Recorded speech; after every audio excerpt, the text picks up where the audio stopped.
Fast fashion, we can all agree, is really bad. But we like wearing fancy stuff. One would think that sustainability and fast fashion could never go hand in hand, but one LA-based company says otherwise. Reformation claims to be the first green fast fashion company around, but is that even possible?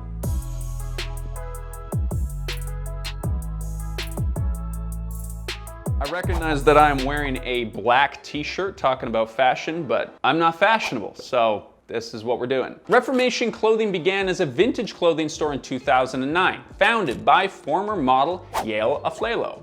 As the story goes, Aflalo witnessed firsthand the smog and sludge of a manufacturing city in China. After some research, she came to the realization that fashion is either the second or third most polluting industry in the world. She found herself in a bit of a pickle. She'd spent so much of her life in the fashion world, but she couldn't ignore the destruction caused by the clothing industry. So she decided to take the matters into her own hands and prove to the world that manufacturing clothing at massive scale did not have to be wasteful. So in 2013, Aflalo opened her own factory in LA and began selling original pieces on the internet. Sales were slow at first, but once Aflalo nailed the brand image, things started to pick up, and by 2015, the brand had brought in 25 million ding-dongs. Ding-dongs are dollars, for those of you who don't know. Then in the blink of an eye, Reformation became the hot new thing that all the celebs were wearing and that all of us working class plebs wish we could afford. This massive success boils down largely to the perfect branding and the perfect place at the perfect time. Reformation got going in LA, perhaps one of the best places to exemplify this weird double standard thing we've got going on in the modern age. LA is like the epicenter for rich American celebrities and in many ways an icon of Western vanity and frivolity. But it's also smack dab in the state that has started to ban the sale of gas-powered vehicles and has a history of environmentalism at its core. This is a region that, at least on paper, wants to save the planet, but also needs to look super cute at those cocktail parties in Hollywood. Reformation promised this crowd that they could have their cake and eat it too. Okay, maybe not like eat it like the whole thing, but like a nibble or just like a really deep sniff, you know what I mean? If you're thinking that that sounds too good to be true, then you would be right. Wrong-ish, sort of. Yeah, it is like that. Believe it or not, Reformation actually does have some things going for it. We were not expecting this, but it does appear from what we have seen that they have some substance behind their smoke and mirrors. But let's give you a little bit more details here. They have what we would consider average standards when it comes to matters of ethics and sustainability. They're already a certified climate neutral business and they're working on becoming climate positive in the next few years. They use a fair amount of sustainable materials, including organic and recycled fabric. And pre-COVID, they started to hold tours of their factory in LA.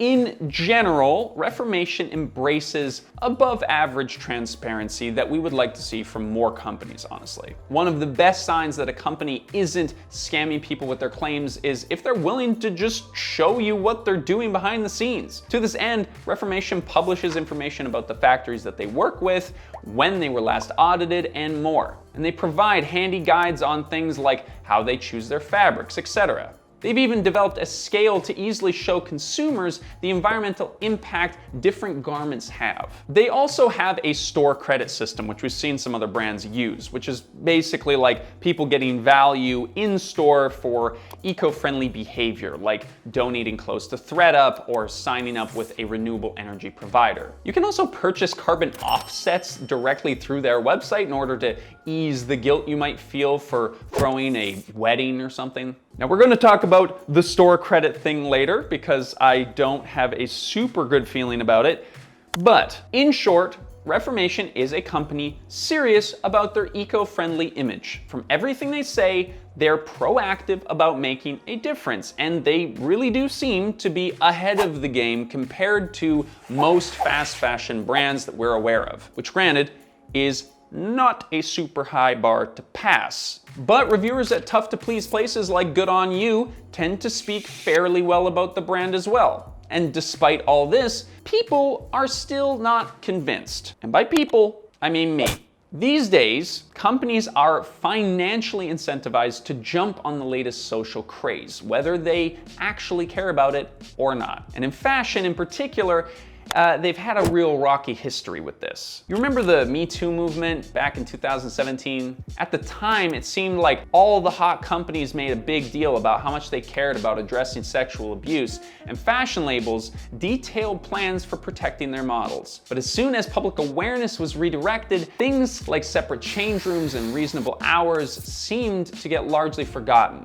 Today, models complain that things have slid backwards, demonstrating just how little these labels really cared. Reformation has its own history of this. In the wake of George Floyd's death, Reformation expressed support for the BLM movement, only to be eviscerated by a former employee who made a viral post detailing the racist behaviors of company execs. Founder Aflalo soon after apologized and then stepped down as CEO, but the damage was already done. People were wondering just how much Reformation cared or whether or not it was all lip service. And so just like these other social issues, sustainability can be used as a powerful marketing tool. And Reformation has really hung their hat on this one. Now, I hate to give away the video this early, but Reformation is definitely greenwashing to a degree. We can definitely appreciate some of their initiatives, but Reformation Clothing isn't selling you on the idea that they're better than average or even that they're doing their best, but that they are literally the most sustainable option apart from living in a cave dressed in a burlap sack. With these big claims, Reformation has big shoes to fill. And yet for everything good that Reformation has done, there's a hint of concern that comes along with it. Yes, they use a lot of sustainable materials, but if you take a look at their fiber standards, you'll notice at the end, they have problematic fabrics classified as never use, which is kind of funny because then in brackets they stipulate unless under 10% of content, and then if you follow the asterisk, there's a further stipulation that if spandex is needed for construction, then the number can go up to 20%. So what they really mean when they say never use these materials is that they keep them down to sometimes only like 1/5 of the product's content, which is better than making something entirely out of spandex. But when you're producing products at a massive scale, 10 to 20% is going to add up fast. And the whole asterisk game that you have to go through to figure that out just feels a bit deceptive. And then we need to talk about their factory situation.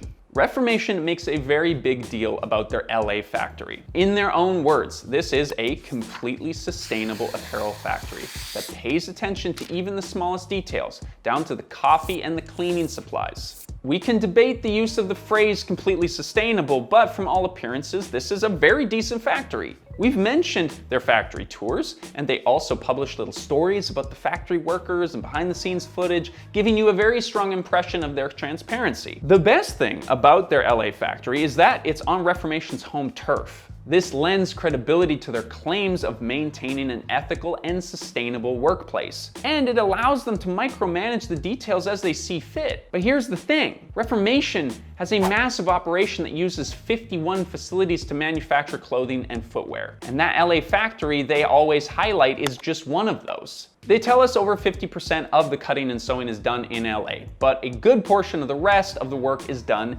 in 28 factories around the world in places like China, Indonesia, and Pakistan. We're assured that 45% of these facilities meet Reformation's rigid standards, but their company also admits that the remaining 55% have mild or moderate issues that need to be addressed. Of course, we don't know what constitutes a mild or moderate issue. We can hope that that just means that sometimes the lunchroom donuts are a little stale, but it could be a lot more than that. But we can pretty much guarantee that none of these overseas facilities are as attentive as the LA Golden Child when it comes to the little things. You can't just micromanage the coffee choices and the cleaning products across 51 facilities in 8 countries. Reformation spends a lot of time directing your attention to the one paragon of transparency and sustainability while being a little fuzzy on the details when it comes to the rest. And they aren't afraid to say that, but it is a little sketchy when you realize that the rest is really where most of their clothes get made.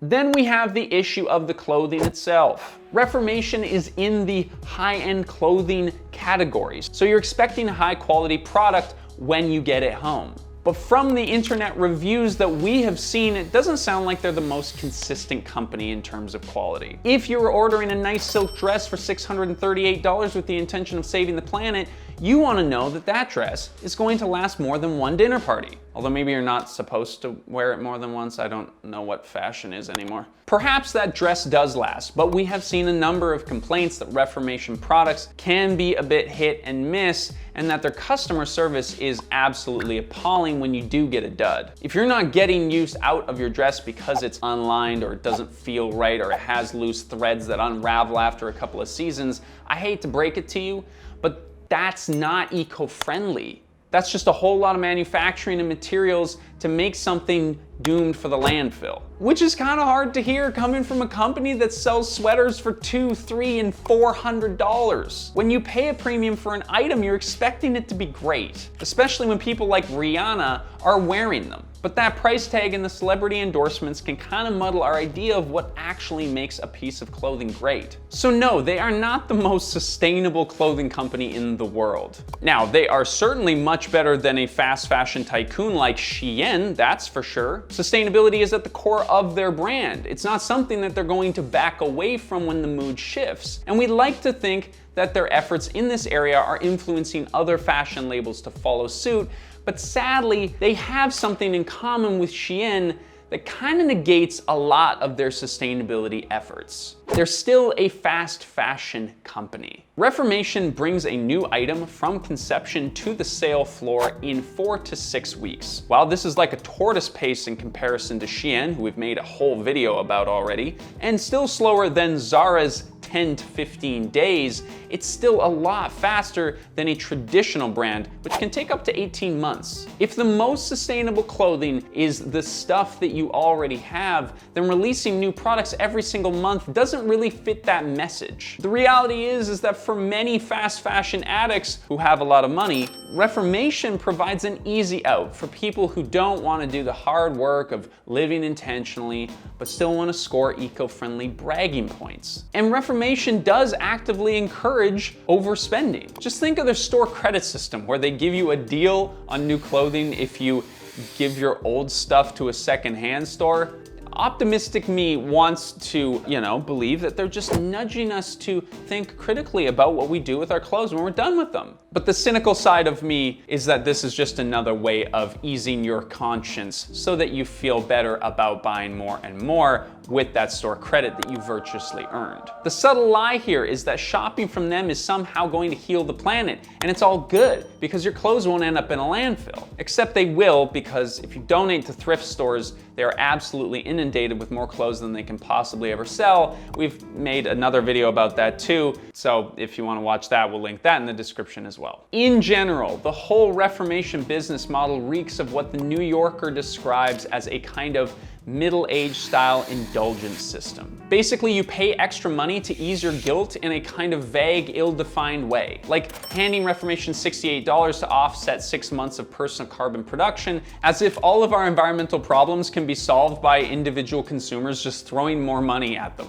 Believe me, carbon offsetting is an entire video on its own. Now, don't get me wrong, I'm not saying that we should just never buy anything ever again and live in our burlap sack loincloths in a cave somewhere. Perfect companies don't exist. And in the end, Reformation has a complicated legacy. I would like to think that its presence is an overall boon for the fashion world, but maybe we should all just take their sustainability claims with a grain of salt. Wear what you have, buy it used, or just don't go shopping as often. Hopefully you enjoyed this video. Thanks for tuning in. Like it, subscribe. We'll see you in the next one.